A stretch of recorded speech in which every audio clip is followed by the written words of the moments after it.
रिप्रेझेंटर्स Gen Z हा एक शब्द आता सगळीकडे थोडासा दरारा निर्माण करणार झालेला आहे. या सगळ्या ठिकाणचे जे जेनझी जे पहिलं प्रथम मतदान करणार होते ते खूप अस्वस्थ आहेत आणि त्यांची आग आज त्यांच्या डोक्यामध्ये आहे, ती बाहेर आली तर मग यांची हालत खराब होणार. उद्धव साहेब, तुम्ही जेनझीचा उल्लेख करताय, पण नेपाळ असेल, बांगलादेश असेल, अन्य राष्ट्रामध्ये डोक्यात राग आणि आग असलेला जेनझी हा खरोखर रस्त्यावर उतरला, त्याला सांगावं लागलं नाही. आपल्याकडला जेनझीसुद्धा एका विशिष्ट विचारसरणीचा गुलाम होऊन थंड असं आपल्याला पडलेला वाटतंय. दिसतोय. असं वाटतंय. आणि त्या जेनझी तुमच्याकडे अपेक्षेने पाहतोय.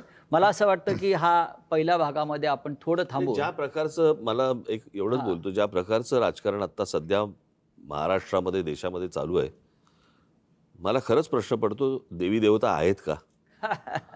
आणि आहेत तर हे ते फक्त हे का बघत बसलेले आहेत? आणि एवढे 33 कोटी एवढे जर आहेत तर ते काय, हे या सगळ्या गोष्टी का बघत बसलेत?